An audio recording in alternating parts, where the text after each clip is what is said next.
নীল খেতে জলজন্ত মানুষও বানিয়ে দিতে পারে তারা। ব্যালট পেপার বানানোর কোনো সুযোগ নীল খেতে নাই।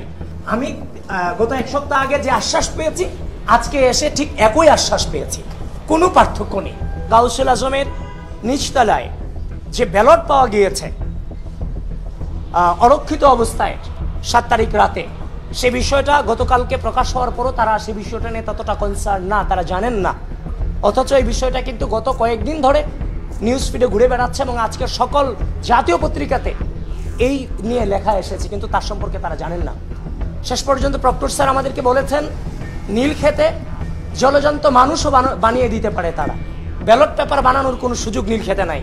তাহলে প্রক্টর স্যার যেহেতু বলেছেন ব্যালট পেপার বানানোর সুযোগ নীল খেতে নাই, কিন্তু নীল খেতে সেরাতে যেহেতু ব্যালট পেপার পাওয়া গিয়েছে, এর সত্যতা মিলেছে, তাহলে বিশ্ববিদ্যালয় প্রশাসনকে এই ব্যালট পেপার কে ছাপিয়েছে, কারা এখানে ছিল, তার সম্পর্কে প্রপারলি তদন্ত করে এই জাতিকে এবং পুরো বিশ্ববিদ্যালয়কে তার সম্পর্কে জানানো এই বিশ্ববিদ্যালয়ের প্রশাসনের এখন প্রধানতম দায়িত্ব হয়ে পড়েছে বলে আমরা মনে করি। কারণ এই ব্যালট পেপার দিয়েই কিন্তু নির্বাচন হয়েছে, কেউ নির্বাচিত হয়েছে কিংবা কেউ অনির্বাচিত হয়েছে। সুতরাং এই ব্যালট পেপার যেহেতু তারা বলছে যে নীল খেতের জলজন্ত মানুষ বানিয়ে দিতে পারে, এটা নীল খেতে পারে, কিন্তু ঢাকা বিশ্ববিদ্যালয় প্রশাসন নীল খেতে ব্যালট বানাতে পারে না কোনোভাবেই। যেহেতু তিনি এটা বলেছেন, তাহলে আমরা আশা রাখছি তারা তদন্ত করে এই বিষয়ে যথাযথ উত্তর এবং তাদের অবস্থান আমাদেরকে জানাবে। এই ব্যালট কোথা থেকে ছাপানো হয়েছে, বিশ্ববিদ্যালয়ের ব্যালট কোন কোম্পানি থেকে ছাপানো হয়েছে, কি অবস্থায় ছিল, এবং গাউসুল আজম সেদিন কিভাবে ব্যালটগুলো পড়েছিল। ইচ্ছা করলেই সিসি ফুটেজ এগুলো কালেক্ট করা যায়। সুতরাং আধুনিক যুগে এগুলো কোনোভাবে এড়িয়ে যাওয়ার সুযোগ নেই।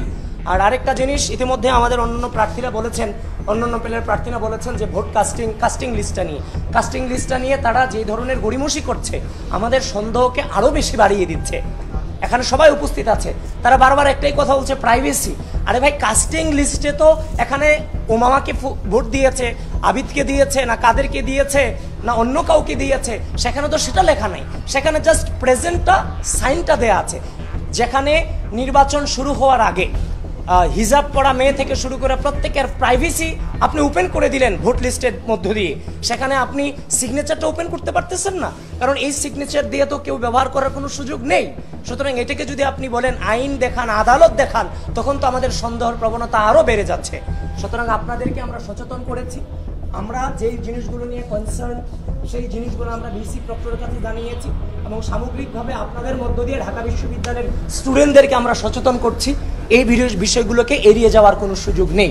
এই নির্বাচনের প্রতি আবারও বলছি, আমাদের দায়বদ্ধতা আছে এটার স্বচ্ছতা নিশ্চিতকরণে। আলটিমেট হার কিংবা জিত আমাদের লাইফেই সেটা নাই।